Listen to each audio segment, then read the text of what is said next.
What happened to your baby? What happened to your girl in your heart-shaped world?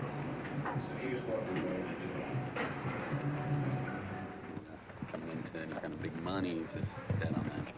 Well, you know, Ed, what they say. Either you're gonna, like, you know, finish in the money, or you're gonna crash and burn. Who's that? Did you hear what Van Gogh said to Mike Tyson? What? You gonna eat that? You heard that joke? Or did you make that joke up? I'm not gonna say. Yeah, I don't know if you're that original, I'm a realistic. crake man, my friend. I'm a crake man. I live in the crakes. I live in the crakes. I'm in a wildlife sanctuary. My life has been changed by a government program that I'm not at liberty to mention. But let's just say, you know, I found a oneness with nature that I never knew I had within me. You know, when the stage light grows dim, my friend, I will always have the waving of grass going back and forth.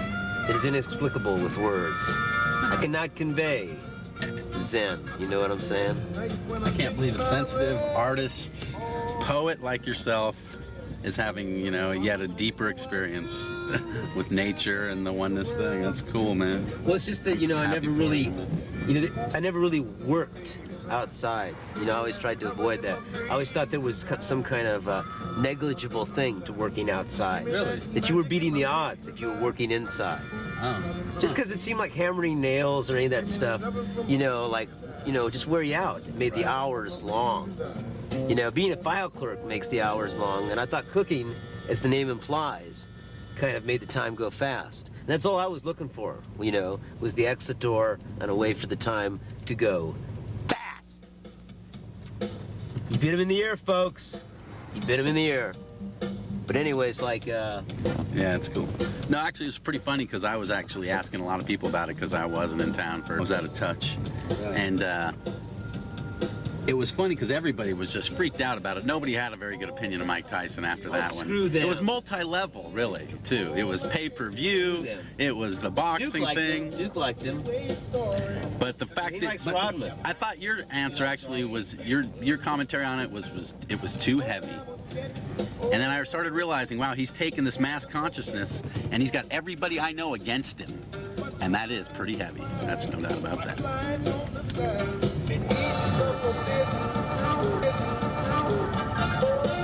Yeah, I think it sucks. I mean, he had a good third round. He landed a left, an overhand right, and he bit guy's ear off, and he bit him in the other ear, and then he shoved him halfway across the ring. He had a good third round. I think it was unbelievable they would, like, disqualify him. Now, Tyson's a trip, you know, I mean, I always feel the guy's kind of vulnerable. I don't care how much money you have. It's like, you know, inside of your mind, it's a roller coaster ride. You know, it's like anything else, you know, what good is money at that point, you know? It can't buy you. Can't buy you waving grass in the breeze. Well, it can't buy you a satisfied mind. Did you hear about that farm in Portland? Big ginseng farm? I love ginseng. Biggest commercial U.S. farm these people are doing. It cost them $20,000 to get it going. They have a potential crop of $500,000. Well, I love ginseng. You know, it's interesting to me the way that, like, you know,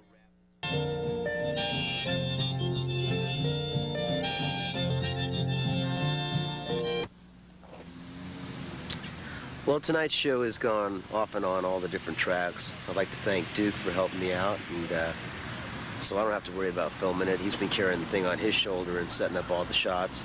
And, you know, I mean, you know, you go from, you know, A to Z with a lot of questions about everything, you know. I think discontent is part of any man's progress, any nation's progress, really. And, but I had a call at 7 in the morning a couple weeks ago from my father, who's obviously an older man at this point, in his mid-70s, and his older brother had passed away, who had kind of helped raise him since his father had died when he was rather young. And at a certain point, no matter, you know, what arguments you've had with your dad, no what kind of rebellion you felt, no matter what kind of polarization you felt about, like, you know, your life and somebody else's life, they're hurt, you know, because they put so many years into helping raise you and give you the foundation and character that has made you. Is something that reaches out to you. And my dad's a real strong man in the sense that many of his friends have passed away in recent years, and his brother had, you know, languished for a long time and had a hard life, you know, and had become actually a Mormon in the last few years of his life, which, if you knew my uncle, was kind of shocking. Having married 3 or 4 times and being a prisoner of war and an honored navigator and so on and so forth. But my father was asked by his last wife, is there some kind of little tidbit of information you can give me about your brother that we can say at this memorial that, like, you know, might, you know, be a testament to his character?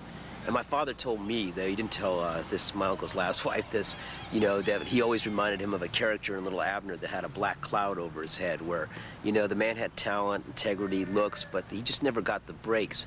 And then what he told my uncle's last wife, it's a horrible way to kind of define somebody, but I never knew the woman, was that, you know, when all was said and done, you know, his brother, my uncle, was a nice guy.